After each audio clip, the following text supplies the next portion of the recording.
Hello mga sis. 3 menu lang sa 1 oras na pagluluto. Tara sa aking munting kusina. Hello mga sis, magandang hapon. So dahil nga 5 o'clock na ako dumating dito sa bahay ng amo ko at madali ang magluluto ako ng pagkain namin dahil alas 6 ng hapon ay kakain na kami. So kumuha lang ako ng 2 chicken packs. Chicken wings po ito mga sis. So hiniwa ko sa gitna para madali po itong maluto.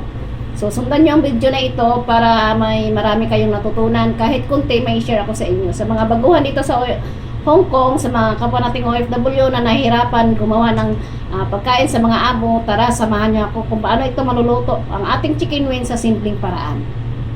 Mga OFW, ayan, maglalagay ako dito ng asin. So patamtaman lang yung asin. Depende sa inyo kasi bawat amo naman may iba-ibang panglasa. Kayo na mag-adjust kung paano nyo ito pasasarapin. Mga sis, maglalagay tayo dito ng mantika sa ating kawali. Painitin po natin yung ating mantika para mas maganda yung luto ng ating chicken. Ilalagay na po natin yung chicken wings.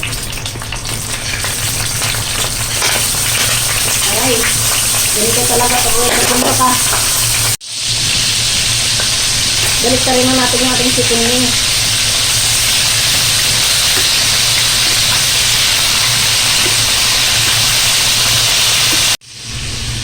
At dito naman, maghiwa tayo ng patatas.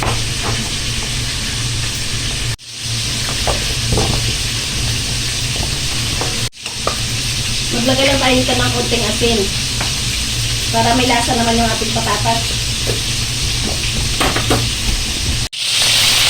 At habang nagtitito po tayo mga sis, ilalagay natin yung ating patatas sa taas.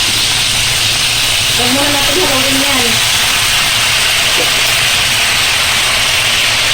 Akpa natin ito ng 10 minutes hanggang ma-simmer.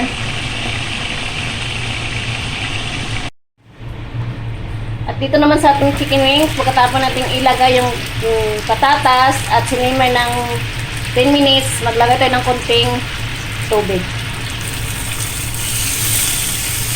Takpan ulit at isimmer ng 10 minutes. After ng 10 minutes, ayan, tingnan natin yung ating chicken wings.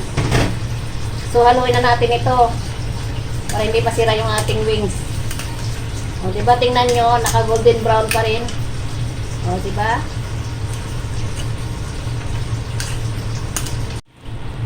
Maglalagay lang ako dito ng 2 kutsara ng soy sauce. Depende sa inyo mga sis kung gaano nyo karami lagyan. Pan at isimmer ulit ng 10 minutes. After ng 10 minutes mga sis, ayan na siya yung ating chicken wings with potato. Tingnan na natin kung luto na yung ating potato. Pag hindi pa, isimmer pa ulit ng 10 minutes.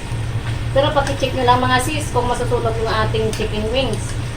O kaya wala ng tubig yung ating sauce. Ayan.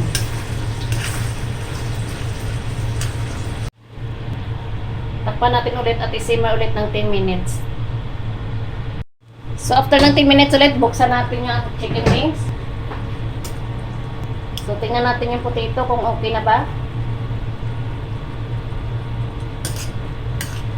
Ito yung gusto-gusto ng amo ko talaga.